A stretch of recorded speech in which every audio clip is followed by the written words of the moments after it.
नगीना के सांसद चंद्रशेखर आजाद पर कोर्ट की तरफ से गैर जमानती वारंट जारी किया है। जी हाँ दोस्तों, आप बिल्कुल सही सुन रहे हैं। इस वक्त की बहुत बड़ी खबर निकलकर सामने आ रही है। नमस्कार दोस्तों, आप देख रहे हैं हिंद समाचार और मैं हूं आपके साथ ज्योति यादव। आखिरकार चंद्रशेखर आजाद पर क्या तमाम सरकारें हमलावर है? क्या नगीना के सांसद चंद्रशेखर आजाद का SC ST OBC माइनॉरिटी के लिए आवाज उठाना पड़ जाएगा महंगा? क्या सड़क से लेकर संसद तक की ये लड़ाई इतनी आसान नहीं होने वाली है? उन्हें कोर्ट तक भी घसीटा जाएगा। ये मामला दरअसल अभी का नहीं है। इस पूरे मामले पर चंद्रशेखर आजाद की क्या कुछ प्रतिक्रिया रही है, पूरा मामला क्या है, वो भी बताएंगे। और आखिरकार एक तीर से दो निशाने चंद्रशेखर आजाद ने कैसे किए हैं, अनुज चौधरी के बयानों पर भी, कोर्ट के बयानों पर भी और अपने मुद्दों पर भी चंद्रशेखर आजाद ने जो निशाना साधा है वो आपको बताना चाहेंगे। सबसे पहले आपको बता दें कि ये मामला अभी का नहीं है बल्कि वर्ष 2021, 6 अप्रैल वर्ष 2021, ये वो समय था जब सीधे तौर पर चंद्रशेखर आजाद पर मुकदमा दर्ज कराया जाता है। और ये किसी और की तरफ से नहीं। चौंकाने वाला ये रहता है कि मुकदमा दर्ज करने वाले SI प्रवेश शर्मा होते हैं। प्रवेश शर्मा जी चंद्रशेखर आजाद पर मुकदमा दर्ज कराते हैं कोविड अधिनियम का उल्लंघन और साथ ही साथ जो आचार संहिता का उल्लंघन को लेकर चंद्रशेखर आजाद पर यह मुकदमा दर्ज कराया जाता है। कोविड के लिए जितने भी मुकदमे थे वो खारिज कर दिए गए थे कोर्ट के माध्यम से। लेकिन क्योंकि ये लड़ाई वैचारिक है, और ये बात मैं नहीं कह रही हूं बल्कि नगीना के सांसद चंद्रशेखर आजाद ने कहा कि ये लड़ाई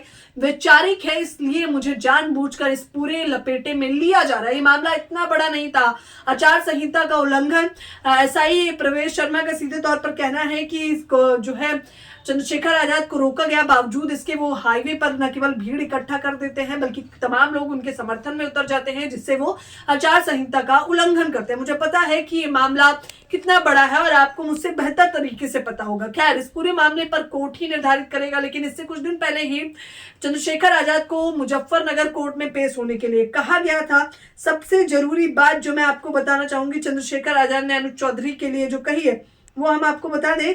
लेकिन अब सीधे तौर पर जिस प्रकार से चंद्रशेखर आजाद पे न केवल ये मुकदमा चल रहा है बल्कि बढ़ता हुआ जा रहा है, चंद्रशेखर आजाद सीधे तौर पर कह रहे हैं कि ये लड़ाई जो है वैचारिक लड़ाई है। यानी कि क्योंकि वो सरकार के खिलाफ बोलते हैं, क्योंकि वो सरकार से सवाल करते हैं, क्योंकि वो CM योगी आदित्यनाथ को घेरते हैं, PM मोदी को घेरते हैं, शायद इसीलिए सरकार उन पर निशाना साध रही है। और चंद्रशेखर आजाद एक लौते व्यक्ति नहीं है जिन पर यह मुकदमा दर्ज कराया गया था या उन्हें कोर्ट में पेश होना पड़ा, बल्कि उनके साथ ही साथ आपको बताना चाहेंगे कि 10 से 14 लोग भी साथ गए हुए थे। कोर्ट ने प्रार्थना पत्र पर सभी के वारंट रिकॉल कर दिए हैं।